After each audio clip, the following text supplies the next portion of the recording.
Hi guys, welcome to the Classes Corner. I'm Kat, and this week I want to talk about Birds, the Lego Movie and Cloudcuckooland. Now, Cloudcuckooland in sort of modern pop culture or term is a sort of weird place where things are crazy, unexpected, zany, out of the ordinary, without any rules, sort of contrary to the standard logic or convention of where the protagonist is from. It's used in a sort of way of like, oh, so-and-so is living in Cloudcuckooland because they're not really with reality, they're a little bit crazy, their head's a little bit up in the clouds. So they don't function by standard logical rules. In the Lego Movie, Cloudcuckooland is the place where the master builders get away from the conventional rules of Lord Business. It is also, again, spoilers for the Lego Movie throughout this throughout this video, where extra pieces from the Lego world come together without normal convention. You can build whatever you want.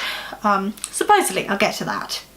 But the first use of the word Cloudcuckooland, or what is translated to be Cloudcuckooland, is actually from an Athenian comedy performed in 414 BC and written by our only existing Athenian playwright of the time, comedy playwright of the time, Aristophanes, and that is from the play The Birds.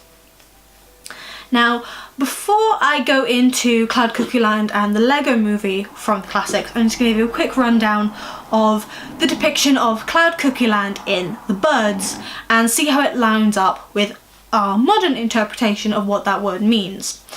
Now, in The Birds is a comedy about two Athenian, probably middle-aged men, Euripides and Pythagoras, who want to get away from Athens despite loving their city. They are patriotic Athenians, and they want to get away from Athens because they're sick of Athenian law courts, and really they're sick of Athenian law courts. The humdrum, debating, oratory, getting caught up in law cases that Athenians were very fond of doing in the 400s BC. So what they want to do, they want to go somewhere where things are a little bit more convenient. So they can have a nice time, they can have sort of a chill life out of the hustle and bustle of Athens. So what they do is they get some birds because they want to track down the transformed King Teleus, who's been transformed into a hoopie. He's the brain of a man, but he can fly all over the place. So they want him to tell them where they should settle. Initially, after tracking him down and talking for him for a while, Pythagoras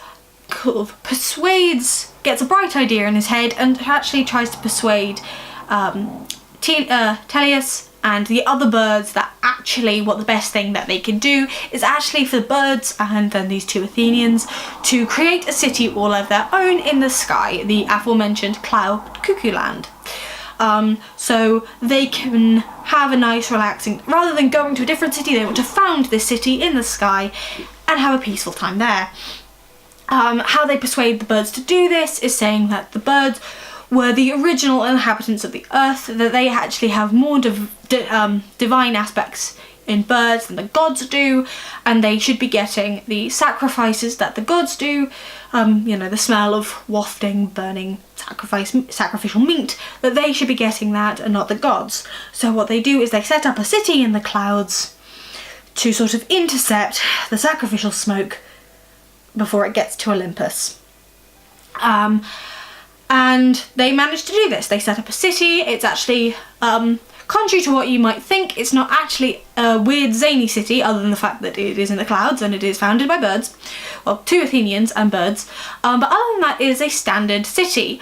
It has city walls, it has city conventions, because one of the first things they do is set up a list of laws, and they have a religious ceremony at the start of the city to consecrate it as a city. It's all very official. But then Then various annoyances come up. You have inspectors who want to get a little bit of money out of the city. You have oracles who also come in wanting to get money. You have city poets wanting to come get money.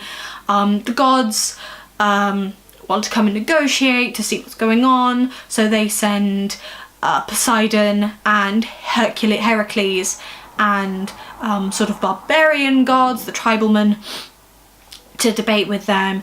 And actually, what's quite funny is the thing to me is that the thing that Pythagoras specifically wanted to get away from, in that the debating life of the law courts, he's actually having to do when running this city. So Cloudcuckooland actually ends up being very conventional in that he spends half the play debating with these people, which is what he wanted to get away from in Athens.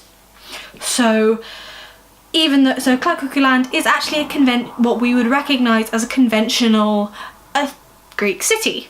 Even though it's in the sky, it still has these relationships that it has to deal with. How does this tie into the Lego movie then? Well, the Lego movie, while at first glance seems to come into what we in modern terms would call Cloudcuckooland, the sort of zany, head in the clouds, sort of not very conventional place, it actually does fit in with the ancient portrayal of Cloudcuckooland in the Birds. First and foremost, in that they are both physical places. They are both literal cities in the sky. Now, that might seem unimportant, but when it comes to classics and physical location, it's actually very important.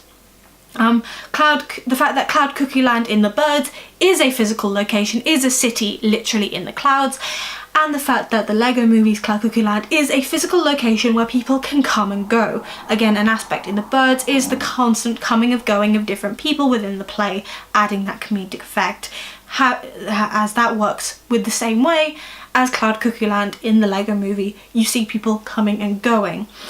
So it's not just a state of mind, When we say someone's head is in the cloud, or they're living in Cloudcuckooland in modern terms, we're not saying they're going to the actual physical location. Secondly, what's important with Cloudcuckooland in both Birds and the Lego movie is that what Euripides and Pythagoras wants to do is get away from the hustle and bustle and the conventions of the Athenian city, while Cloudcuckooland in the Lego movie seems to going away from any conventions of the other types of cities or environments within the Lego movie's world. Again, Unikitty sets up that very initially, when our protagonists, when Emmett and the others get to Cloudcuckooland in the Lego movie, she says there are no rules. However, that's immediately contradicted by her saying things like, "Oh, but no one is ever allowed to be sad." I'm paraphrasing, of course. So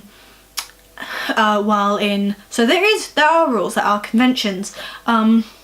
Which, by the way, nothing to do with classics, but I find I have a bit of an interpretation that the no one in Cloudcuckooland has to be happy. It's more like has to be happy with the lot they're given, much like Finn, the human child, has to be happy with these little chunks of disparate Lego, and that's how he plays. And then Unikitty's suppressed anger and suppressed sadness is actually a representation of Finn's suppressed anger and sadness with what he's been given, but that's just a different interpretation. The Lego movie is very deep and very complicated, and I do love it. Anyway, not the point.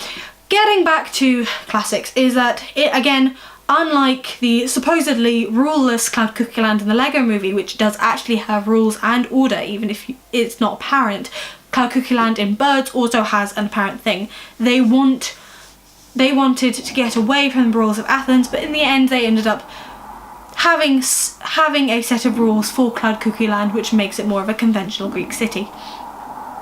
Then going on to actually the aspect of debate. Now, in Cloudcuckooland in the Lego movie, one of the things that we see that's very important to the crux of the Lego movie as a film is the meeting of the Master Builders. Now, the Master Builders are there to discuss the Piece of Resistance and Emmett and his place in their organisation, getting power away from Lord Business. I realise I sound insane. It is the Lego movie. It's a wacky film. Anyway. One aspect is that how they meet. Now you can see in this picture here of the meeting of the master builders. They are actually meeting in a room that has a roughly circular build with stairs going down where the people meet and sit, with a central circular speaking area in the bottom. Now this is very reminiscent to me of the assembly at Athens, with a little bit of the Senate in Rome as well. Why it reminds me of the Senate in Rome is because it is a physical building, where the assembly in Athens is actually an outdoor area. The place where they talk in Athens is an outdoor seating area, but it still has this rough shape where again you have the seating area around the middle and a central speaking area, and that really does bring up ideas of, even though Cloudcuckooland is meant to be this wacky place where there's no rules, and all you have is fun and anyone can do what they imagine, they still have a very organised political central area where they do discuss. And again, it's a bit chaotic, but so was the assembly in Athens. So what you have here is the discussion area. So this is where Emmett, in any other film where you'd expect the protagonist to have a great rhetorical skill, do this rousing speech and get effects. Now that's ultimately subverted in the Lego film because you have the interruption by different forces. But you still have this idea of a central aspect of discussion and order within the master builders. The similar way in the birds with Cloudcuckooland there is that Pithesaurus and Euripides wanted to get away from the law courts and the assembly in Athens, and that's why they left. However, throughout the play, they're mainly using the same skills, the rhetorical skills, which, again, funnily enough, is what Emmett lacks as a protagonist what lacks at this point in the film. In the Lego movie is what drives them to be the founders and the controllers of Cloudcuckooland.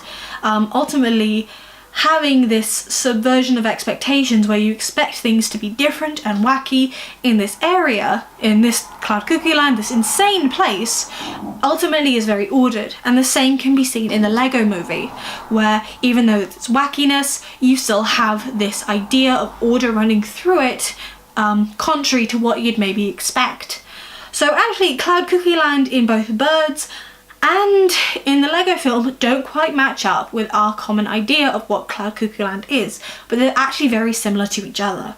Now, I'm not saying that the creators of the Lego movie have read the Birds, but it's a very interesting idea of ideas through history and through media sort of mirroring each other in very different contexts.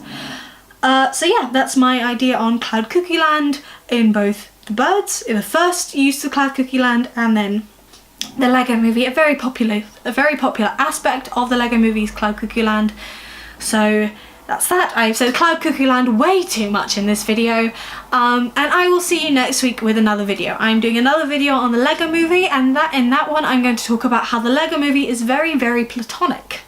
So I will be back with some more Lego and ancient philosophy, and I will see you then. If you like this video, please like, share and subscribe, and I will be back with you next week. Bye guys!